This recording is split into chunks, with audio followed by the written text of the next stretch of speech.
Hello hi welcome to my YouTube channel home science Darpan में आप सभी का वेलकम है।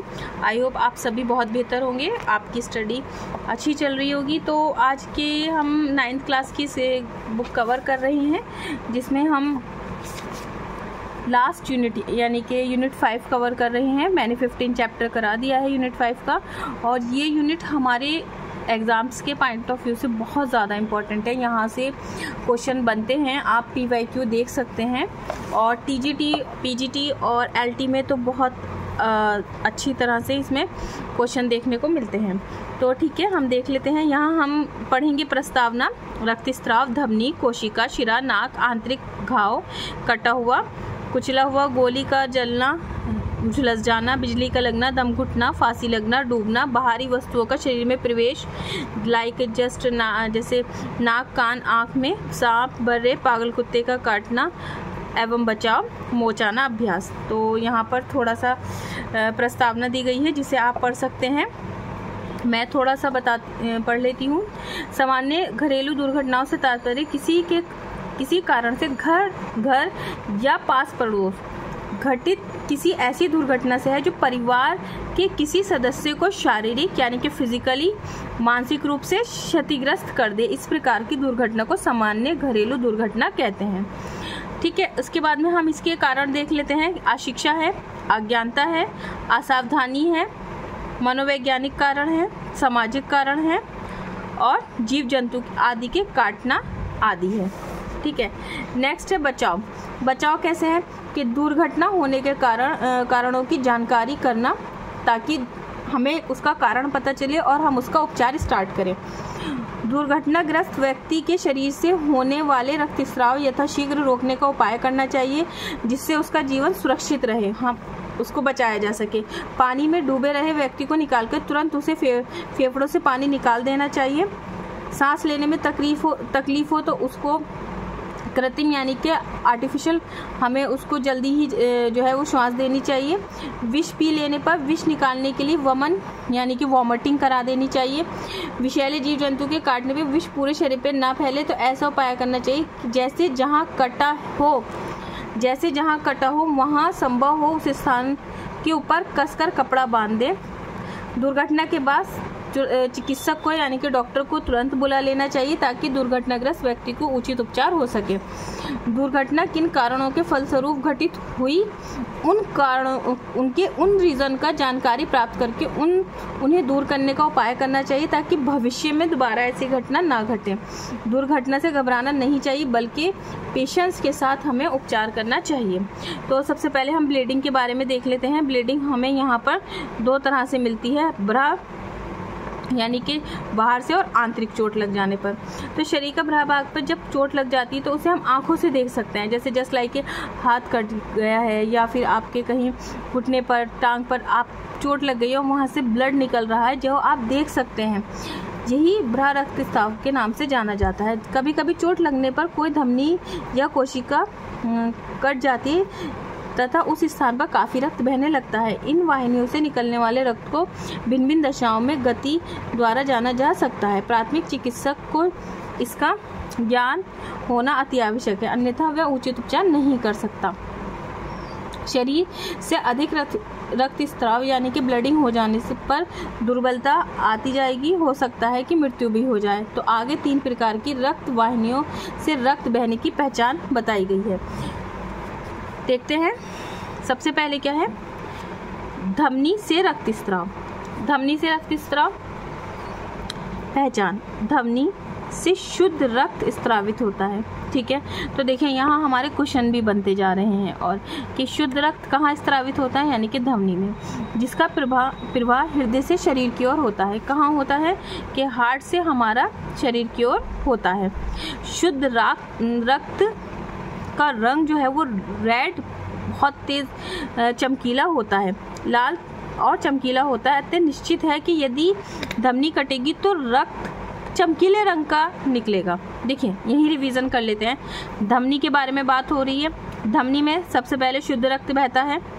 सेकंड, हृदय से शरीर की तरफ। थर्ड, लाल होता है, चमकीला होता है। अगर धमनी कटेगी तो इसका मतलब जो रक्त है वो चमकीला लाल रंग का निकलेगा। धमनी से रक्त झटके के साथ निकलता है। इसके कट जाने पर थोड़ी देर में काफ़ी मात्रा में ही रक्त निकल जाता है, क्योंकि धमनी में रक्त हृदय की ओर से अंगों की ओर बहता है, जो कि हमने यहाँ देखा है। ठीक है। उपचार, घायल जो व्यक्ति है, अगर ऐसी किसी के साथ घटना घटी है तो घायल व्यक्ति को उपयुक्त स्थिति में लिटाना चाहिए। बैठे रहने पर रक्त अधिक निकल जाएगा। ठीक है। रक्त बहने वाले अंग को हृदय से ऊंचा रखना चाहिए।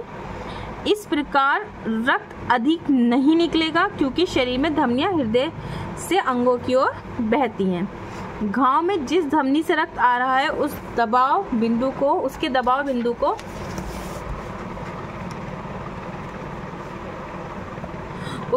बिंदु को भली भांति दबाना चाहिए। यदि हड्डी नहीं टूटी है तो घाव छोटा है तो अंगूठी द्वारा दबाने से ही काम चल जाएगा। ठीक है। नेक्स्ट है, दबाने के तुरंत बाद ही रुई रखकर बिंदु पे टूर्नाकेट बांध देना चाहिए, अथवा पट्टी से काम चल जाए तो पट्टी बांध देनी चाहिए। यदि कांच, कोयला आदि लग जाने से घाव हुआ है तो प्रथम वस्तु को सावधानी से निकालने का प्रयास करना चाहिए।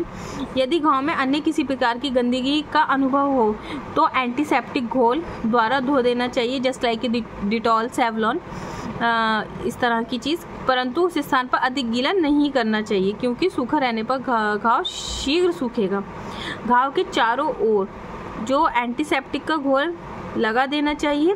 घाव को रुई तथा कोमल वस्त्र से ढककर कसकर पट्टी बांध देनी चाहिए। परंतु यदि कांच लगने से घाव हो तो कसकर पट्टी बांधने के पूर्व कांच को निकल जाने का पूर्ण कंफर्म कर लेना चाहिए कि कांच निकल गया है या नहीं, क्योंकि कांच जरा सा भी रेशा अंदर गहराई तक घाव कर देगा।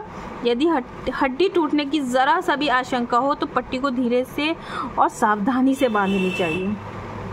टूर्नाकेट बांधने के 20 से 25 मिनट बाद उस स्थान को ढीला करते रहना चाहिए और खोलकर देख भी लेना चाहिए कि जो ब्लीडिंग है वो बंद हुई है या नहीं हुई है। ठीक है। यदि बंद ना हो तो शीघ्र ही डॉक्टर को दिखा देना चाहिए। रक्त रोकने के लिए टिंचर आयोडीन और फेरिक क्लोराइड का घोल लगाना चाहिए। जो अगर रक्त बह रहा है तो टिंचर आयोडीन बेस्ट है। ये जो है आपको रक्त रोकने में बहुत हेल्प करती है। फिटकरी को बारीक पीसकर घाव पर लगाने से भी रक्त बहता है, रुक जाता है। तो आपने देखा होगा कि अक्सर जो घर पर मोस्टली हमने देखा है कि हमारे फादर वगैरह जब शेविंग किट करते थे तो उसमें एक फिटकरी का पीस होता था, जिसे हम एलम बोलते हैं। तो अक्सर शेविंग करते टाइम लग जाता है तो वो उसको एलम को वहाँ लगा लेते हैं, तो वो एंटीसेप्टिक का काम करता है। तो फिटकरी को बारीक पीसकर घाव पर लगाने से भी जो बहता हुआ रक्त है वो रुक जाएगा। ठीक है।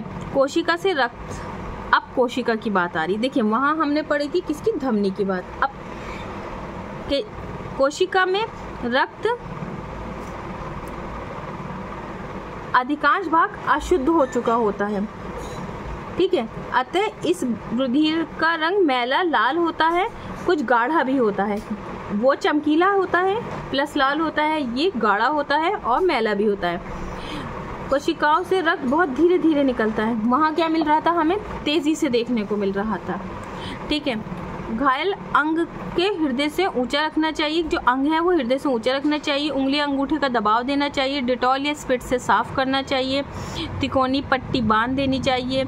उपचार के यदि ऊपर के उपचारों से रक्त नहीं रुक रहा है तो बर्फ की थैली लगानी चाहिए। ठंडक के कारण जो है वो रुधिर जम जाता है, फलस्वरूप वो बहना बंद हो जाता है। शिरा से रक्त स्त्राव, इसकी क्या पहचान है? रक्त में शिराओं में अशुद्ध रक्त कुछ बैगनी रंग तथा गाढ़ा होता है। शिरा, ठीक है। तो शिरा में कैसा होता है, बैगनी और गाढ़ा होता है। यदि चोट से निकलने वाला रक्त की गति अंगों से हृदय की ओर हो तो समझना चाहिए कि शिरा कटी है।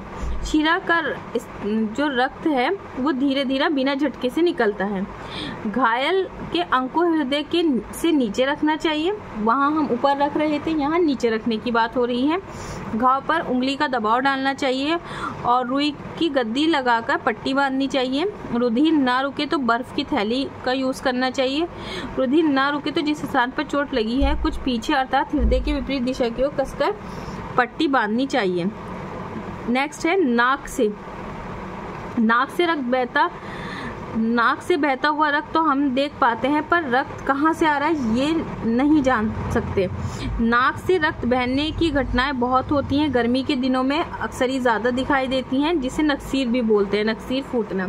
घायल को लेटने न देना चाहिए, उसे कुर्सी या चौकी पर बिठाना चाहिए। घायल को खुली हवा में स्थान अथवा किसी खिड़की के सामने बिठाना चाहिए, जिससे हवा खूब मिल सके। साथ ही सिर का सहारा देकर पीछे की ओर झुका देना चाहिए, यानी कि बैक कर देना चाहिए कुर्सी से टेक लगाते हुए। कसे हुए सब वस्त्र ढीले कर देने चाहिए। बाहुओं को सिर से ऊपर बांधकर सीधा खड़ा कर देना चाहिए। घायल को उस समय मुंह से श्वास लेना चाहिए, जो उसको सांस लेना है वो माउथ से लेना है। पैरों को गर्म पानी में रखना चाहिए, जिससे रक्त का स्त्राव उस ओर अधिक हो। नाक तथा गर्दन के पीछे बर्फ का पानी भिगोकर कपड़े की गद्दी रखनी चाहिए। घायल को बर्फ के टुकड़ों के बीच बीच में चुसाते रहना चाहिए, ताकि जो रक्त है, और यदि रक्त जल्दी ना रुके तो सिर पर भी पट्टी लगा देनी चाहिए। मतलब अगर उसका ब्लड निकल रहा है उसके माउथ से, नाक से, तो उसको माउथ में जो है वो हमें बर्फ़ के टुकड़े चुसाते रहना चाहिए, और अगर ज़्यादा है तो सिर पर भी बर्फ़ की पट्टी या थैली रख देना चाहिए। गीली मिट्टी के ढोके पर पानी की छींटे देकर उसे या छिले प्याज के टुकड़े सुखाना चाहिए। इस विधि से रक्त का स्त्राव रुक जाता है, किंतु यदि न रुके तो अधिक कष्ट मालूम हो तो फौरन ही हमें डॉक्टर को दिखाना चाहिए। डॉक्टर की कंसल्ट हमें ज़रूरी है। तो ये हमने बात करा है, यहाँ हमने टाइप देखे थे कि कितने प्रकार के होते हैं रक्तस्राव, जिसमें हमने पढ़ा बाह्य और आंतरिक। तो अब हम पढ़ लेते हैं, ये नेक्स्ट वीडियो में हम आंतरिक रक्तस्राव कवर करेंगे। तो आप वीडियो से जुड़े रहें, हमारे चैनल से जुड़े रहें। Thank you, subscribe my channel. Thank you so much.